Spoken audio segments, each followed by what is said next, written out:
હિતેશ સારથી દ્વારા પ્રસ્તુત આ વિશેષ શૈક્ષણિક ચર્ચામાં આપનું સ્વાગત છે. આજે આપણી પાસે માહિતી અને સંચાર ટેકનોલોજી એટલે કે આઈસીટી પર આધારિત બહુવિકલ્પી પ્રશ્નોનો એક સંગ્રહ છે. પણ આપણે માત્ર સાચા ખોટા જવાબોની ચર્ચા નથી કરવાના. બિલકુલ નહીં. આપણો હેતુ દરેક વિષયના એમ કે મૂળમાં જવાનો છે. આ ટેકનોલોજી કેવી રીતે કામ કરે છે, સરકારની યોજનાઓ પાછળનો વિચાર શું છે, અને હા, યુપીએસસી કે જીપીએસસી જેવી પરીક્ષાઓમાં આ જ્ઞાન કેવી રીતે ઉપયોગી થશે, એ બધું જ આપણે અહીં ખોલીને સમજીશું. મતલબ, આ ચર્ચાનો ઉદ્દેશ માહિતીને જ્ઞાનમાં પરિવર્તિત કરવાનો છે. તો એક નોટબુક અને પેન સાથે તૈયાર થઈ જાઓ. આપણે માત્ર તથ્યો નહીં, પણ તેની પાછળની વિભાવનાઓ અને પરીક્ષાલક્ષી દૃષ્ટિકોણને પણ નોંધીશું. ચાલો આ ઊંડાણપૂર્વકની સફર શરૂ કરીએ. તો આપણો પહેલો વિષય સંચાર પ્રણાલીના મૂળભૂત ઘટકો પર છે: ટ્રાન્સમીટર, ટ્રાન્સડ્યુસર અને રિસીવર. સ્ત્રોતમાં બે વિધાનો છે. પહેલું, ટ્રાન્સમીટર સંદેશાને ટ્રાન્સમિશન ચેનલ દ્વારા મોકલે છે, અને બીજું, ટ્રાન્સડ્યુસર ઊર્જાનું એક સ્વરૂપમાંથી બીજામાં રૂપાંતર કરે છે. બંને સાચા છે, પણ આ બધું વ્યવહારમાં કેવી રીતે કામ કરે છે? જુઓ, આને એક સરળ ઉદાહરણથી સમજીએ. અત્યારે હું જે બોલી રહ્યો છું એ ધ્વનિ ઊર્જા છે. માઇક્રોફોન, જે એક ટ્રાન્સડ્યુસર છે, તે મારા અવાજને પકડીને તેને વિદ્યુત સિગ્નલમાં ફેરવે છે. અહીં શું થયું? ઊર્જાનું સ્વરૂપ બદલાયું, ધ્વનિમાંથી વિદ્યુત. હવે આ જે વિદ્યુત સિગ્નલ છે ને, એ ખૂબ નબળું હોય, એને દૂર સુધી મોકલી શકાતું નથી. અહીં ટ્રાન્સમીટરનો રોલ આવે છે. એટલે કે ટ્રાન્સમીટર આ સિગ્નલને શક્તિશાળી બનાવે છે અને મોકલવા માટે તૈયાર કરે છે. બરાબર. તે મોડ્યુલેશન નામની પ્રક્રિયા વાપરે છે. મોડ્યુલેશનને આ રીતે સમજો.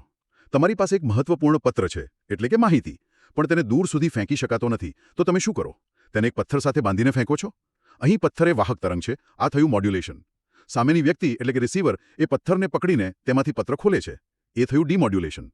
વાહ! અને હા, આખી પ્રક્રિયામાં જે અનિચ્છનીય અવાજ ભળે છે તેને આપણે ટેકનિકલ ભાષામાં ઘોંઘાટ અથવા નોઇઝ કહીએ છીએ.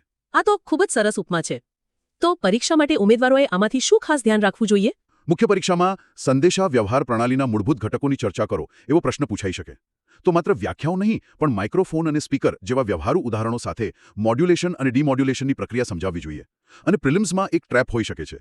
શું? ટ્રાન્સડ્યુસરના ઉદાહરણો પર જોડકા જોડો પ્રકારના પ્રશ્નો આવી શકે, જેમ કે માઇક્રોફોન, સોલર પેનલ, લાઉડસ્પીકર. ઉમેદવારો ઘણીવાર ટ્રાન્સમીટર અને ટ્રાન્સડ્યુસરના કાર્યમાં ગૂંચવાઈ જાય છે. યાદ રાખવું કે ટ્રાન્સડ્યુસર રૂપાંતર કરે છે અને ટ્રાન્સમીટર મોકલે છે. સ્પષ્ટ થઈ ગયું. હવે આપણે ભારતના એક ખૂબ જ મહત્વાકાંક્ષી પ્રોજેક્ટ ભારતનેટ પર આવીએ. અહીં કહ્યું છે કે આ વિશ્વની સૌથી મોટી ગ્રામીણ કનેક્ટિવિટી પરિયોજના છે, અને લક્ષ્ય છે 2.5 લાખ ગ્રામ પંચાયતોને ઓપ્ટિકલ ફાઇબરથી જોડવાનું. પણ આ માત્ર આંકડાઓની વાત નથી, ખરું ને? બિલકુલ નહીં. આ આંકડાઓની પાછળ ખબર છે ભારતના ગ્રામીણ પરિદૃશ્યને બદલવાની ક્ષમતા રહેલી છે. જ્યારે આપણે કહીએ છીએ કે દરેક પંચાયતને 100 MBPSની સ્પીડ મળશે, તો તેનો અર્થ શું છે? તેનો અર્થ એ છે કે ગામનો એક વિદ્યાર્થી શહેરી શાળા જેવું જ ઓનલાઈન શિક્ષણ મેળવી શકે છે. એક ખેડૂત હવામાનની સચોટ માહિતી અને બજાર ભાવ જાણીને પોતાની ઉપજનું યોગ્ય વળતર મેળવી શકે છે. આ ડિજિટલ વિભાજન નહીં, પણ ડિજિટલ સેતુ બનાવવાનો પ્રયાસ છે. અને આ પ્રોજેક્ટનો ઇતિહાસ પણ રસપ્રદ છે. તે 2011માં નેશનલ ઓપ્ટિકલ ફાઇબર નેટવર્ક એટલે કે NOFN તરીકે શરૂ થયો હતો, અને 2015માં તેને ભારતનેટ નામ મળ્યું. આ નામ બદલવા પાછળ કોઈ ખાસ કારણ? હા, નામ બદલવું એ માત્ર બ્રાન્ડિંગ નહોતું. એ પ્રોજેક્ટના વ્યાપ અને ગતિને એમ કહીએ કે નવી દિશા આપવાનો સંકેત હતો. તેની અમલીકરણ એજન્સી BBNL છે, ભારત બ્રોડબેન્ડ નેટવર્ક લિમિટેડ. પ્રોજેક્ટને 3 તબક્કામાં વહેંચવામાં આવ્યો, જેમાં માત્ર ભૂગર્ભ ફાઇબર જ નહીં, પણ જ્યાં તે શક્ય ન હોય ત્યાં રેડિયો અને સેટેલાઇટ ટેકનોલોજીનો પણ ઉપયોગ કરાયો. અને ત્રીજા તબક્કામાં રિંગ ટોપોલોજીનો ઉલ્લેખ છે. બરાબર. અને આ ખૂબ મહત્વનું છે. એ નેટવર્કને ભવિષ્ય પ્રૂફ બનાવે છે.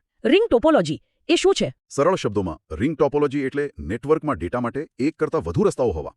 માની લો કે એક કેબલ કપાઈ જાય તો પણ ડેટા બીજા રસ્તેથી પહોંચી શકે છે. કનેક્ટિવિટી અટકતી નથી. આ પ્રોજેક્ટ સીધો ડિજિટલ ઇન્ડિયા મિશન સાથે જોડાયેલો છે. એટલે GS2 અને GS3 બંને માટે અત્યંત મહત્વપૂર્ણ છે. મુખ્ય પરીક્ષામાં પ્રશ્ન બની શકે છે કે ડિજિટલ ઇન્ડિયાના લક્ષ્યોને હાંસિલ કરવામાં ભારતનેટની ભૂમિકાનું વિવેચનાત્મક મૂલ્યાંકન કરો. ભારતનેટની વાત કરતા એક બીજો રસપ્રદ શબ્દ આવે છે, ડાર્ક ફાઇબર. આ કોઈ રહસ્યમય ટેકનોલોજી જેવું લાગે છે. અહીં કહ્યું છે કે આ એવા ઓપ્ટિકલ ફાઇબર કેબલ છે જે પાથરવામાં આવ્યા છે પણ હાલમાં વપરાશમાં નથી. પણ આવું શા માટે કરવામાં આવે? આ એક ખૂબ જ દૂરંદેશી ભર્યો વિચાર છે. જુઓ, વિચારો કે કોઈ કંપની આજે હાઈવે બનાવે છે. તેમને ખબર છે કે 10 વર્ષ પછી ટ્રાફિક વધશે. તો શું તેઓ 10 વર્ષ પછી ફરીથી રસ્તો ખોદીને નવી લેન બનાવશે? ના. ખર્ચ વધી જાય. બરાબર. તેઓ આજે 4 ને બદલે 6 લેનનો હાઈવે બનાવશે અને 2 લેન ભવિષ્ય માટે અનામત રાખશે. ડાર્ક ફાઇબરે ડિજિટલ દુનિયાનું આવું જ રિયલ એસ્ટેટ રોકાણ છે. કેબલ પાથરવાનું અને ખોદકામનો ખર્ચ એક જ વાર થાય છે. ભવિષ્યમાં જ્યારે વધુ બેન્ડવિડ્થની જરૂર પડે ત્યારે બસ આ ડાર્ક ફાઇબરને લાઇટ અપ એટલે કે ચાલુ જ કરવાનું રહે છે. વાહ, આ તો ભવિષ્યનું આયોજન થયું. હવે થોડું ભૂતકાળમાં જઈએ. કમ્પ્યુટરના ઇતિહાસ અને શોધકોની એક લાંબી યાદી છે. ચાર્લ્સ બેબેજ, એડા લવલેસથી લઈને ટિમ બર્નર્સ-લી, લેરી પેજ અને માર્ક ઝકરબર્ગ સુધી. આ બધા નામોને યાદ રાખવાનો શ્રેષ્ઠ રસ્તો કયો છે? મારી સલાહ છે કે આને માત્ર નામોની યાદી તરીકે ન જુઓ, આને માહિતી સુધી પહોંચવાની ક્રાંતિની વાર્તા તરીકે સમજો. 90ના દાયકાની શરૂઆતનો વિચાર કરો. ઇન્ટરનેટ હતું, પણ તે એક અંધારા ઓરડા જેવું હતું. માહિતી તો હતી, પણ તેને શોધવાનો કોઈ રસ્તો નહોતો. ટિમ બર્નર્સ-લીએ WW બનાવીને જાણે બલ્બ પ્રગટાવ્યો. પછી સર્ચ એન્જિન આવ્યા. હા, પહેલા યાહુ આવ્યું, જેણે એક ડિરેક્ટરી બનાવી, અને છેલ્લે ગૂગલ, જેણે આખા ઇન્ટરનેટને શોધવાની શક્તિ આપણા હાથમાં આપી દીધી. પરીક્ષામાં આ ઘટનાક્રમને કાળક્રમમાં ગોઠવવાનો પ્રશ્ન આવી શકે છે. આ જ વિષયને આગળ વધારતા કમ્પ્યુટરની મેમરી પર વાત કરીએ. રેમ અને રોમ. આમાં હંમેશા ગૂંચવણ થાય છે. આપણે કહીએ છીએ કે ફોનમાં 8 GB રેમ છે, પણ 128 GB સ્ટોરેજ પણ છે. આ બંને વચ્ચેનો મૂળભૂત તફાવત શું છે? સરળ શબ્દોમાં આને એક વર્કશોપના ઉદાહરણથી સમજીએ. રેમ એટલે કે રેન્ડમ એક્સેસ મેમરી તમારા કામ કરવાનો ટેબલ જેવી છે. તમે જે પણ કામ અત્યારે કરી રહ્યા છો એ બધું એ ટેબલ પર ફેલાયેલું છે. ટેબલ જેટલું મોટું તેટલું વધુ કામ તમે એકસાથે કરી શકો છો. પણ જેવી લાઇટ જાય એટલે કે કમ્પ્યુટર બંધ થાય, ટેબલ પરનું બધું જતું રહે છે. એટલે જ એને વોલેટાઇલ કહેવાય છે. બરાબર. ચામચલાઉ મેમરી અને રોમ રોમ એટલે કે લીડ ઓનલી મેમરી એ તમારા વર્કશોપનું કબાટ કે ટૂલ બોક્સ છે. તમે તમારા બધા ઓજારો અને જરૂરી વસ્તુઓ તેમાં સાચવીને રાખો છો. લાઇટ જાય તો પણ તે ત્યાં જ રહે છે. એટલે જ રોમને નોન વોલેટાઇલ એટલે કે સ્થાયી મેમરી કહેવાય છે. અને પરીક્ષામાં આ બે શબ્દો વોલેટાઇલ અને નોન વોલેટાઇલ પરથી જ સીધો પ્રશ્ન બને છે. અને મેમરીના એકમોનો ક્રમ પણ પૂછાઈ શકે. હા, બીટ, પછી બાઇટ, કિલોબાઇટ, મેગાબાઇટ, ગીગાબાઇટ અને ટેરાબાઇટ. આ ક્રમ યાદ રાખવો જરૂરી છે. બહુ સરસ. હવે કમ્પ્યુટિંગની દુનિયાના બાહુબલી એટલે કે સુપર કમ્પ્યુટર્સ પર વાત કરીએ. ભારતમાં ડોક્ટર વિજય પાંડુરંગ ભટકરને સુપર કમ્પ્યુટરના પિતા કહેવાય છે. સીડેક સંસ્થાએ પેરમ સિરીઝ બનાવી. આ સફર કેવી રહી છે? આ સફર ભારતની તકનીકી આત્મનિર્ભરતાની ગાથા છે એમ કહી શકાય. 1980ના દાયકામાં અમેરિકાએ ભારતને સુપર કમ્પ્યુટર આપવાની ના પાડી દીધી હતી. ત્યારે ભારતે નક્કી કર્યું કે આપણે પોતાનું સુપર કમ્પ્યુટર બનાવીશું. પરિણામે 1988માં સીડેકની સ્થાપના થઈ અને 1991માં આપણું પ્રથમ સુપર કમ્પ્યુટર પેરમ 8000 બન્યું. અને ત્યારથી આપણે ઘણી લાંબી મજલ કાપી છે. બિલકુલ. પરમપાદમાં, જે આપણું પ્રથમ ટેરાફ્લોપ્સ કમ્પ્યુટર હતું, અને હવે પ્રત્યુષ અને મિહિર, જે ભારતનું પ્રથમ મલ્ટી પેટાફ્લોપ્સ સુપર કમ્પ્યુટર છે. અને તે ખાસ હવામાનની સચોટ આગાહી માટે કામ કરે છે. અને આ બધું નેશનલ સુપર કમ્પ્યુટિંગ મિશન એટલે કે NSM હેઠળ થઈ રહ્યું છે. ખરું ને? આ દસ્તાવેજમાં શક્તિનો પણ ઉલ્લેખ છે. તે શું છે? હા, NSM દેશભરમાં સુપર કમ્પ્યુટિંગનું એક ગ્રીડ બનાવવાનું લક્ષ્ય ધરાવે છે. અને શક્તિ એ IIT મદ્રાસ દ્વારા વિકસાવવામાં આવેલું ભારતનું પ્રથમ સ્વદેશી માઇક્રોપ્રોસેસર છે. આ અત્યંત મહત્વનું છે, કારણ કે જો કમ્પ્યુટરનું મગજ એટલે કે પ્રોસેસર આપણું પોતાનું હોય તો આપણે હાર્ડવેર સ્તરે સુરક્ષાની ખાતરી કરી શકીએ છીએ. આ આત્મનિર્ભર ભારતની દિશામાં એક મોટી છલાંગ છે. આપણે જોયું કે કેવી રીતે પરમ જેવા સુપર કમ્પ્યુટર્સે ગણતરીની સીમાઓ તોડી. પણ હવે આપણે એક એવી ટેકનોલોજીની ઉંમરે ઊભા છીએ જે સુપર કમ્પ્યુટર્સને પણ કદાચ રમકડા જેવા બનાવી દેશે. હું ક્વોન્ટમ કમ્પ્યુટિંગની વાત કરી રહી છું. ભારતે નેશનલ ક્વોન્ટમ મિશન પણ શરૂ કર્યું છે. આ આટલું ક્રાંતિકારી કેમ છે? કારણ કે તે કમ્પ્યુટિંગના મૂળભૂત નિયમોને જ બદલી નાખે છે. પરંપરાગત કમ્પ્યુટર્સ બિટ્સ પર કામ કરે છે, જે કાં તો 0 હોય છે અથવા 1. પણ ક્વોન્ટમ કમ્પ્યુટર્સ ક્યુબિટ્સનો ઉપયોગ કરે છે. આને એક સિક્કાના ઉદાહરણથી સમજો. સામાન્ય બીટ એક એવો સિક્કો છે જે કાં તો હેડ્સ પર પડેલો છે અથવા ટેલ્સ પર. પણ ક્યુબિટ એક એવો સિક્કો છે જે હવામાં ઘૂમી રહ્યો છે. તે એક જ સમયે હેડ્સ અને ટેલ્સ બંને હોઈ શકે છે. આને સુપરપોઝિશન કહેવાય છે. અને આના કારણે તેની ગણતરી કરવાની શક્તિ અનેક ગણી વધી જાય છે. અનેક ગણી નહીં, અકલ્પનીય રીતે વધી જાય છે. એવી ગણતરીઓ જે આજના સુપર કમ્પ્યુટર્સને હજારો વર્ષ લાગે, તે ક્વોન્ટમ કમ્પ્યુટર્સ મિનિટોમાં કરી શકે છે. મુખ્ય પરીક્ષા માટે તેના ઉપયોગો પર ધ્યાન કેન્દ્રિત કરવું, જેમ કે નવી દવાઓ અને મટીરિયલ્સની શોધ, જટિલ નાણાકીય મોડેલિંગ અને અભેદ્ય એન્ક્રિપ્શન. આ ભવિષ્યની વાત થઈ. હવે વર્તમાનની એક ખૂબ જ પ્રચલિત technology cloud computing. Google drive, Dropbox આપણે બધા વાપરીએ છીએ. સરકારની પણ મેઘરાજ પહેલ છે. પણ તેના જે પ્રકારો છે IaaS, PaaS, SaaS તે થોડા ગૂંચવણભર્યા છે. આને પિઝાના ઉદાહરણથી સમજીએ, જેને પિઝા એઝ અ સર્વિસ કહેવાય છે. રસપ્રદ. પહેલું છે IaaS, infrastructure as a service. આમાં તમને રસોડું, ઓવન, ગેસ, લોટ બધું જ મળે છે. પણ પિઝા તમારે જાતે બનાવવાનો છે. બીજું PaaS, platform as a service. આમાં તમને પિઝાનો બેઝ તૈયાર મળે છે. તમારે ફક્ત તમારા મનપસંદ ટોપિંગ્સ નાખીને તેને શેકવાનો છે. અને ત્રીજું SaaS, software as a service. આમાં ગરમા ગરમ પિઝા સીધો તમારા ઘરે ડિલિવર થાય છે. તમારે કંઈ જ કરવાનું નથી. જીમેલ SaaSનું ઉત્તમ ઉદાહરણ છે. આનાથી વધુ સારી રીતે ન સમજી શકાય. ચાલો હવે નેટવર્કિંગની દુનિયામાં પ્રવેશ કરીએ. 5G ટેકનોલોજી વિશે ઘણી ચર્ચા થાય છે. કહેવાય છે કે તેની લેટન્સી માત્ર 1 મિલિસેકન્ડ છે. આ ઓછી લેટન્સીનો વાસ્તવિક અર્થ શું છે? લેટન્સી એટલે કમાન્ડ આપવા અને તેના પર પ્રતિક્રિયા થવા વચ્ચેનો સમય. 4Gમાં આ સમય લગભગ 50 મિલિસેકન્ડ છે. 5Gમાં તે ઘટીને 1 મિલિસેકન્ડ થઈ જાય છે. મતલબ પ્રતિક્રિયા લગભગ ત્વરિત છે. આ માત્ર ઝડપી વિડીયો ડાઉનલોડ કરવા માટે નથી. આ ઓછી લેટન્સી ઇન્ટરનેટ ઓફ થિંગ્સ એટલે કે IoT માટે નિર્ણાયક છે. કેવી રીતે?